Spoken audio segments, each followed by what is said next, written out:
नमस्कार दोस्तों। जैसा कि हम लोगों ने फिजिकल जियोग्राफी प्रारंभ किया है, तो आज क्लास 6 है। ठीक है, हमें लगता है कि एक दो क्लास और लगेगा, फिजिकल जियोग्राफी कंप्लीट हो जाएगा। फिजिकल जियोग्राफी में हम लोगों ने क्लाइमेटोलॉजी प्रारंभ किया था, उसमें हम लोगों ने सब कुछ देख लिया था। आज हम लोग देखने वाले हैं वाताग्र और चक्रवात। ठीक है, तो आज स्टार्ट करने से पहले एक भेजे हैं, उनका नाम है MVX। तो उनकी शायरी है, ध्यान दीजिएगा कि जमी से जुड़कर आसमान की बात करो, ख्वाब नहीं हकीकत से मुलाकात करो। जमी से जुड़कर आसमान की बात करो, ख्वाब नहीं हकीकत से मुलाकात करो। तूफानों से डरते हैं कमज़ोर यारो, मज़ा तो तब है जब मुश्किलों से दो दो हाथ करो।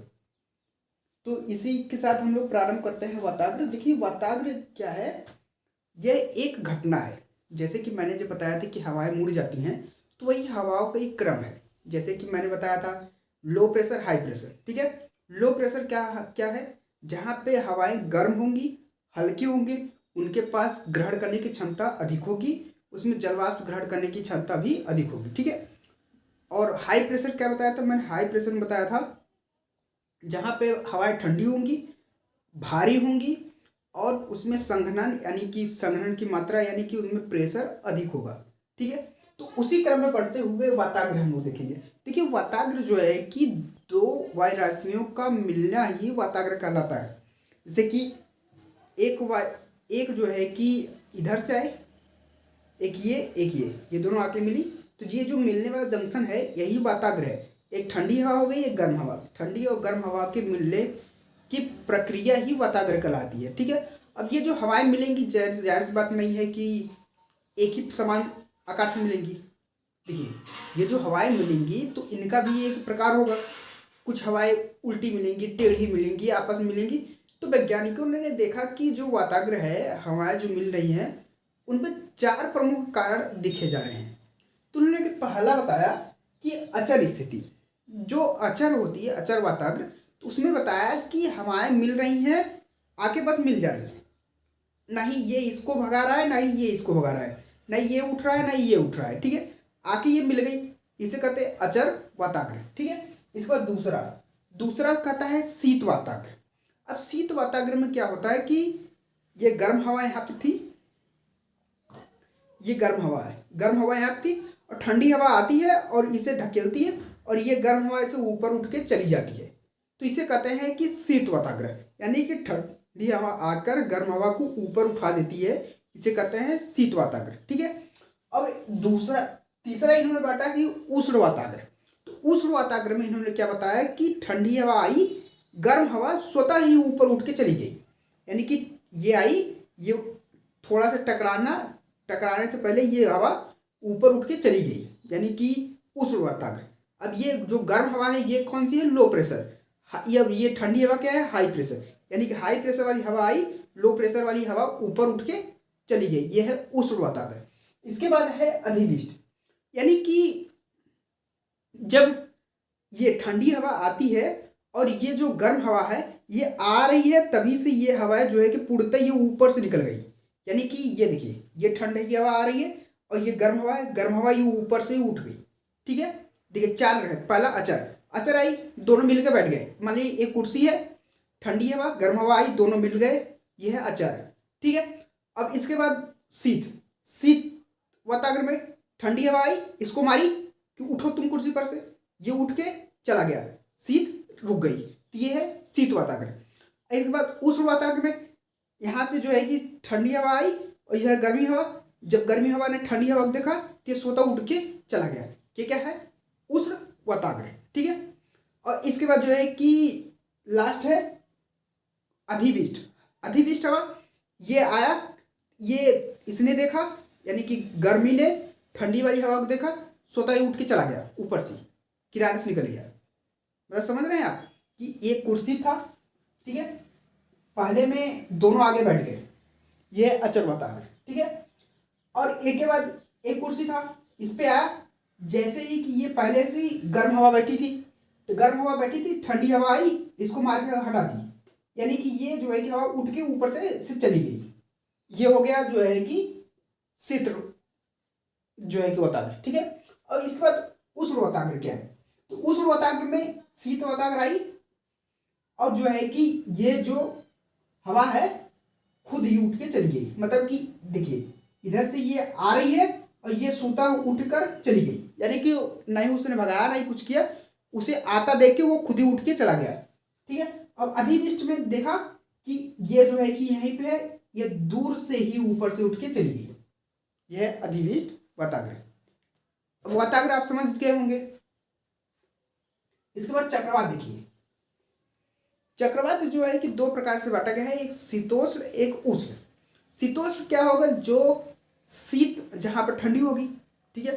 अब ठंडी होगी तो वहां पे क्या बनेगा, हाई प्रेशर। हाई प्रेशर क्यों बनेगा, क्योंकि वहां पे हवाएं ठंडी है और वहां पे प्रेशर ज्यादा है, इसलिए वहां पे हाई प्रेशर बन रहा है। अब पहले देखें, शीतोष्ण चक्रवात में बनेंगी हाई प्रेशर, ठीक है। हाई प्रेशर वाली हवाएं बन गई एचपी। अब इसके बाद कोरियोलिस बल काम करेगा। कोरियोलिस बल काम क्यों करता है, क्योंकि पृथ्वी घूर्णन करती है। जब ये कोरियोलिस बल चलेगा तब ये हवा इधर से चलेगी तो ये इस साइड घूम जाएगी और ये हवा इधर आएगी तो इधर घूम जाएगी, ठीक है। अब ये दोनों हवाएं घूमते घूमते अपना काम करती रहेंगी, ये इस साइड है, ठीक है।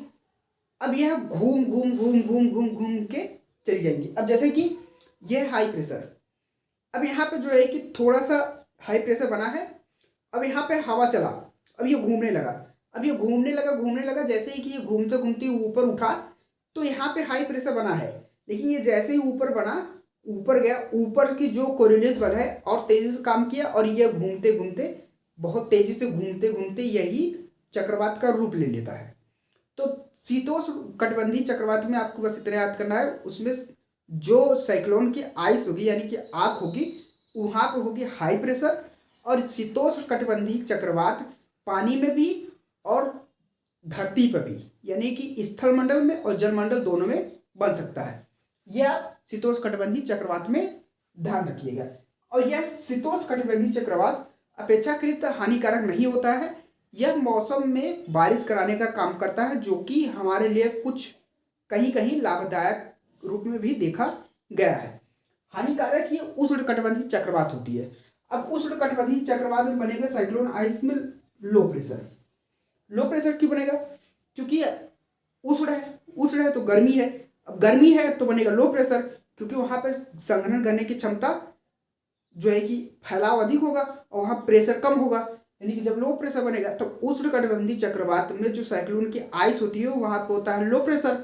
और जब लो प्रेशर बनेगा इसका क्षेत्रफल अधिक होगा, क्यों, क्योंकि हवाएं फैली होती है, जब हवाएं फैली होंगी तो ये बना लो प्रेशर, हवाएं फैली हुई, वो घूमा घूमा घूमा और ये घूमते घूमते कोरियोलिस बल के कारण वो हवाएं जो है कि पूरा अच्छे से घूमते घूमते चली जाती हैं।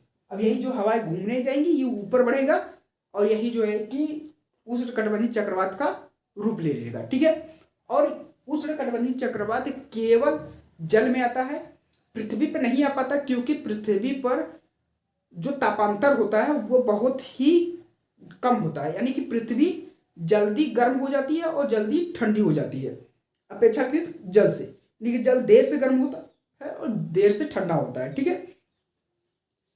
अब शीतोष्ण कटिबंधीय चक्रवात आप याद कर लिए, उष्ण कटिबंधीय चक्रवात आप लोगों ने याद कर लिया। और उष्ण कटिबंधीय चक्रवात में इतना याद रखिएगा कि जो हिंद महासागर में और अरब सागर में आने वाली चक्रवात हैं तो भारत में दो टाइप का आती है, एक जो बंगाल की खाड़ी की तरफ यानी कि हिंद महासागर में आती है और एक खंबात की खाड़ी की तरफ आती है जो गुजरात का क्षेत्र है वहाँ पे अरब सागर में।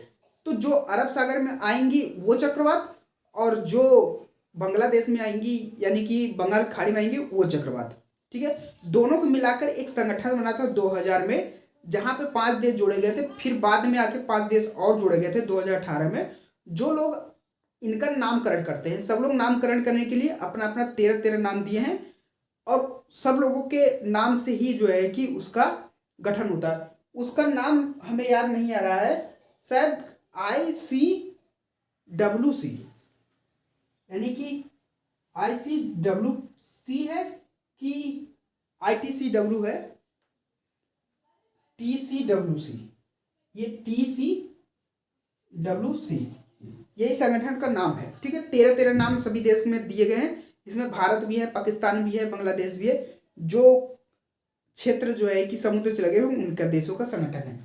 ठीक है, तो उष्णकटिबंधीय चक्रवात आप समझ गए होंगे व्यापक होती है, और शीतोष्णकटिबंधीय चक्रवात थोड़ी सी अपेक्षाकृत कम व्यापक होती है।